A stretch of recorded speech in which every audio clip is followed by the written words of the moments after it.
What's up? So I've been doing this Orophilia.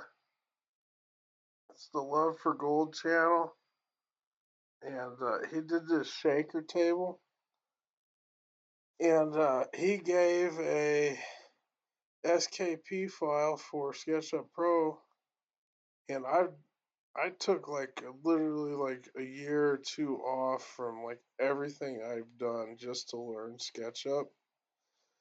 And I thought that this was awesome. That this guy did a little I'd done like previous creations, like a little wood mill or something on my channel.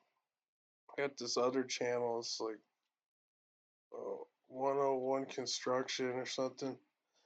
But it just is uh,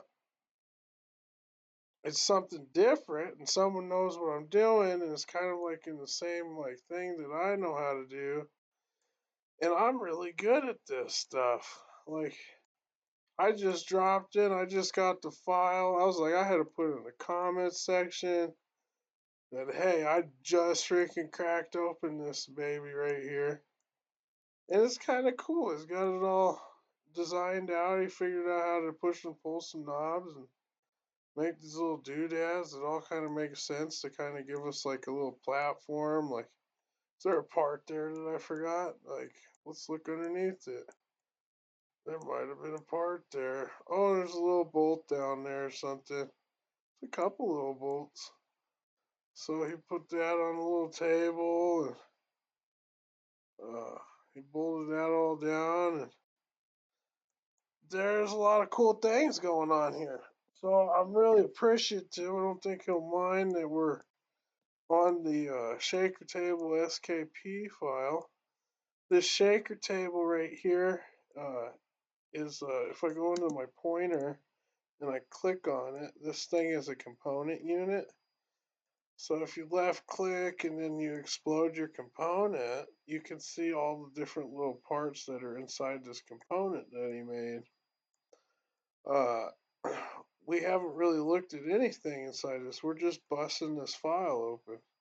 Bust it open. I mean, what do you do inside a file like this? Like, how is it saved? Like, what do you do? Well, inside this component, there's no layers. So what if we just like exit out of the component, just go into this right here, and uh, cannot hide the layer. Okay, so let's go. Okay, so this thing, we'll enter a new layer, and we'll just select on our layer, and then we'll go our visibility, and he made this little display for us as a component unit. So you kind of got to like break it down. We don't got thousand layers to worry about or whatnot. But what are we going to do? Like, we got to have to isolate some of this stuff so that we can make layers ourselves. And then that way we can do a little bit of hiding and stuff. Now, this component is currently exploded, I guess. So I'm able to click on these things. So I think its control is kind of just like add and no, it's shift. I think maybe it's the alt. So if I add like this component stuff, oh gosh, I clicked out of it. Click on this. I hold shift. I plus this, and then I plus this board. Because each one of these are little components. We're kind of checking Orophilia's work, seeing how he's doing. And it's looking really good. He did a really good job of it. I don't think I've ever done this good job. It must be all those years of practice, skill, seniority over all of us, but that's okay. We're going to catch up one of these days. So go shift here. And look, now we got four sides of this table. We could just put sides of the table, right? But, that really doesn't make, uh, that we could put wide size, long size, however we really want to name it. It's custom. This whole project's custom. we're given a component and we gotta break the component down and we gotta build the component. Okay, so we're like looking at this. It's kind of like taking measurements. Like if you had a micrometer or whatnot, and like you got like a bore gauge. You can use a little measuring tape like a bore gauge inside this thing, or you got feeler gauges like how thin is this thing? Or said it's a 16th of an inch, or a saw blade width. We're gonna just put it in there. Probably work as any width. Okay, now I had some problems here. Okay, he had forget what he called this component, this little offset. I've seen these machines in the ruins of mining claims where they're built entirely out of wood. The entire thing.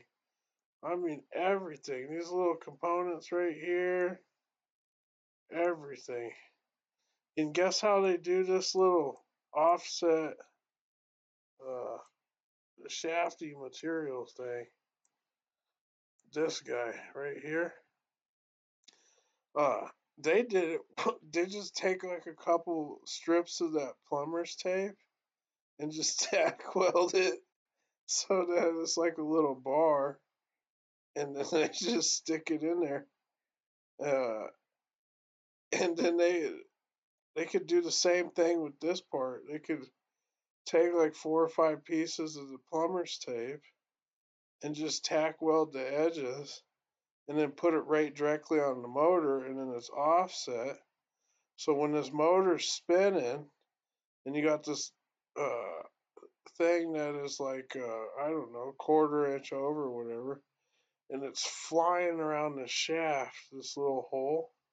And then you take this axle right there and you put that axle inside this little hole that's flying around a quarter-inch around the shaft that's spinning. And then that whole thing on that shaft is going to follow that hole that's offset. And then because that shaft has got another unit, this bar unit that's in there, it's kind of like a drive shaft for the shaker table, whatever you want to call it. It's going to agitate. So it's going to follow that. It's going to bump it, bump it, bump it, bump it. It can be done so many different ways. I think it's genius that he did it his way. He's just got the available means to do it that way. Got little plastic 3D printed parts. I don't got a 3D printer. Like little things that are like genius. Little deals that he's got the access and means to do those things. I wish I did, but I don't. So I could probably entirely make this entirely out of wood. Wood handles glued together with a all thread with a nut that's glued into the base of the board, uh, so that I can make those adjustments and those securing points. That was kind of cool how all you had to do is flip it, and you have two different mechanisms. You got one for what is it? Tilt on the table, uh, widthwise, and then you got these two for tilt on the table lengthwise. And you can just flip the mechanism and make those kind of controls out of it. I thought it was kind of neat. So we're in here. We have to do this. It's called like a meditation. Before you do any job, before you do anything, you kind of want to meditate on this stuff and pull it apart. And that's kind of what we're doing right now. We're just given a component and we're like, hey, uh, let's do a copycat. It's open source. Here's the file. I hope you can make one. Let's do this. It's amazing because when we go in here, we could take. First off, I can make all these layers. Let's just make a quick layer. So we got it. Got that one. Then I gotta hold shift. That. And I'm gonna drop this one. See this? It's the only way that you can do it in SketchUp. There's this little bar drop down, and I'm just gonna click that on one, and now those components are on one. So if I click back to an active layer, which is this little circle makes it an active layer, and then I click visibility off here, all of a sudden the sides of the shaker table box have disappeared. I've actually like cracked it open and I have layered apart as a component or kind of like separated a component of the component. I exploded the component and I'm making subcomponents. It's kind of like SketchUp has it worded differently, probably because of copyright stuff. But this whole machine is called an assembly, and this assembly has sub-assemblies. It has a top sub-assembly, has a middle sub-assembly, and it has a base, which is a sub-assembly. You put these three sub-assemblies together, oh, maybe it's got that bucket down there. It's a fourth sub-assembly. Put these sub-assemblies together, and you have a complete assembly. Now, each sub-assembly has a part. And to explain that, this little bracket for the water bar is a part. This water bar is a part. The second bracket is a part. This neoprene rubber mat is a part. Uh, this little uh, incline thing right here is like a part. Each one of these sides of the box is a part. Each screw inside one of those sides is a part. Each nail, each little thing. So it takes a whole bunch of parts to make a subassembly, and then you got to put the subassemblies together to complete the assembly to make a one unit component. And that's kind of what we're doing. So now we're given a one unit component. We said, hey, you're free to tear it apart. You can take all the nuts and bolts apart, rip it apart, and put together your blueprints and your schematics.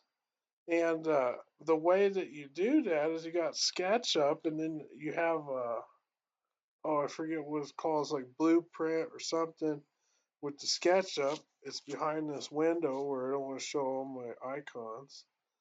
And what's going to happen is you can export each layer as a blueprint drawing or a schematic, and take these schematics and take them to your wood shop, which I'm going to make all these schematics on this table. I'm going to take them to my wood shop and I'm going to measure them out, cut them, and glue everything together. Put a couple little nails, fasteners, whatever I got to do to make this genius little table. Uh, there may be some things lacking. So, like, say you're lacking with something, you can oversize this. He's using a hardwood. Do you see how he recolored this stuff?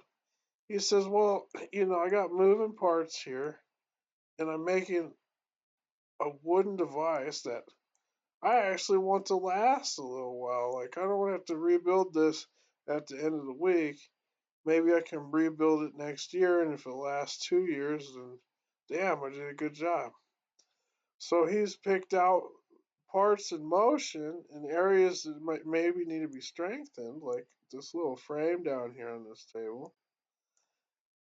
And he's strengthening these moving parts so they're less likely to break. Now, I could do that the same way if I had hardwood. I don't have a lick of hardwood. I'm like out in the woods in the boonies in the middle of nowhere. I'm not gonna be able. I don't got a penny on me. I'm a poor boy trying to survive. I just might oversize some of this stuff and just hope the best of my luck that that frame does the best it can. Uh, I just know that the strength of wood is pretty dang strong, even if it's a medium wood. A soft wood I don't think would be good, but we're not working with soft wood like aspen trees or anything. We got some pine, some spruce or whatever. So I'm looking at it and I'm breaking it down, and I know I'm going to do layers and I'm going to do all this stuff. And that's how it's going to happen. And I'm giving myself a month build time on this because I got to go work and do other stuff. And I don't know if I'm going to have a brain fart or writer's block or what. I doubt that's going to happen. I've been given the approval. But I want to oversize this. So I do want to take these parts out, maybe break it down, have like a little blueprint for this table. This is the mini, I believe. I haven't measured it. If you want to measure it, there's a measuring tape right here. And I can go right there on a corner or something. And I can measure all the way down there to the other corner or wherever it was welded to frame it out. And I got 27.31 inches right there in my little deal. Oh shit. They may not have been able to see that layer thing. Let me go in here. Yeah, you're totally blocked on that. Let's drop this out here. Display. Oh, video capture. Ah, are you ready? Okay, so I want to go and just re-emphasize over here. It's over by the eraser. If I click on this part here and I go and I shift it and I click on that part, got his components highlighted. If I plus a layer here and rename this wide size, so we get an idea here. And then I go over to layer wide size, it's automatically going to enter those selected objects into this wide side layer that I created up here. Now if I click off and I select visibility of wide size, they're going to disappear. Now those are all there, the visibility is turned off. Now say I got those on, I click on my long, let's rename this, go long size.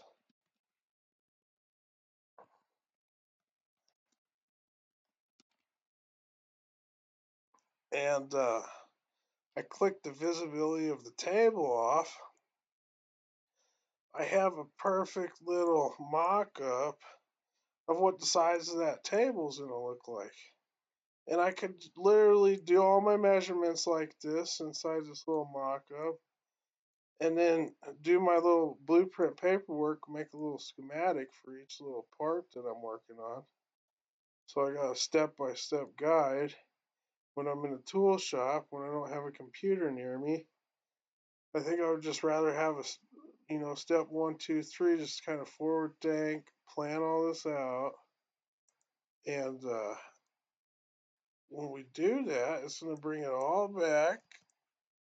And we're going to have this beautiful, beautiful shaker table.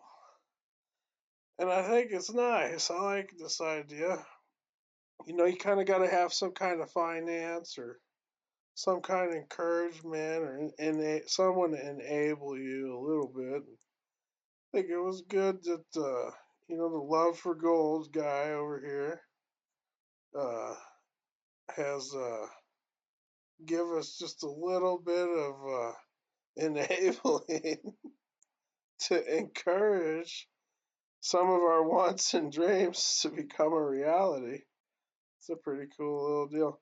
Well, anyways, I want to do that little series on preparing the breakdown of Orophilia Goldfinger shaker table from the open source SketchUp document that was given to us on his YouTube channel. Pleasure being able to receive this document, and I'm going to build this right away. Alright. I want to just wave goodbye to y'all. Bye. Should be good. Oh, I want to tell you something while I got OBS here. If you see this, when you set this up, it's a black screen. And to get anything to start to initialize inside this open source broadcasting uh, program, you're going to have to start with this plus sign right here. And that's going to add a component or a media source to your plugin on your black screen. So say I wanted to do a display capture, which is the screen of my computer. I would click that, and it would, as long as the little eye visibility selection's on, it's going to display my screen and everything on it. Now, say I wanted to display my screen without the OBS, I would do a plus sign with specifically a window capture, and then in the properties of that window capture, I would designate which window I would want to be displayed. And then I'd have this machine running in the background with the eyeball turned off, so that it'll only be displaying a certain window. Now, what's going to happen is your audio is not going to match up to your mouth, because the way that it takes for my sound to travel from my mouth to that microphone, and from that microphone sensor to the mechanism that's recording it, actually has a lag. It actually takes 200 milliseconds for the sound out of my mouth to reach the recording device inside this machine.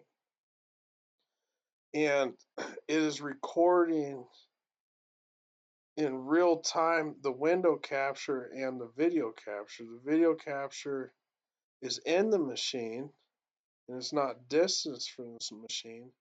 So light is able to travel directly into the recording sensor. And my sound can't travel that fast. It's traveling from my mouth to this little microphone up here, and then down through the wiring and into the recording sensor. It takes 200 milliseconds to do that. Okay, if you don't make this offset adjustment, I'll show you this adjustment. It's in the settings right here on this deal, and you go to properties. Oh, not that one. Go to the settings here and go to advanced audio properties, and it's going to have this offset right here for audio capture, which it looks like it's not even on for me. We got volumes that are pretty good. Uh, and then if we go into audio input 3, active, active. And I think our thing is called audio input 3. So if we go to audio input 3 and then we offset 200 milliseconds and close that window, we should be having our words line up with the sound almost exactly while my mouth is moving. So it doesn't look like my mouth is moving and then you hear the sound like a second later. And that's how you offset to align the sound properties to your video properties. Just if you needed to do some critical, display captures, kind of show what's going on in this CAD workshop. Because I'm telling you, if Orophilia was doing this, he was having as much fun inside this studio as he was doing the gold collection stuff. But I don't know, it probably just didn't know how to figure out how to get this to go. But anyways, it works, and that's how you adjust an audio property and offset it correctly. There's so many plugins in this thing, guys. It's so that if you have multiple sets plugged up to the computer, and say there's like you got your stage with your broadcasters over here, and then you got your weatherman over here, and you got to cut to the weatherman. So say I want to cut my display out, and I cut out the casters, and then I'm at the weatherman, and then I go back to my casters, and then cut out the weatherman. And then that way I can actually do some live feed editing while we're live on the air, and it makes it a lot easier to do that. But I just kind of want to go over just kind of the rough house, rough it up, get in here, tear it apart. Let's start getting organized. We're going to build this thing, and we're going to need a little help doing it from me, because there's a little bit more to it than just being given a component. But it's kind of cool to see someone, that quick just kind of dive into the project. Uh, I would assume for the love for gold guy, be pretty good.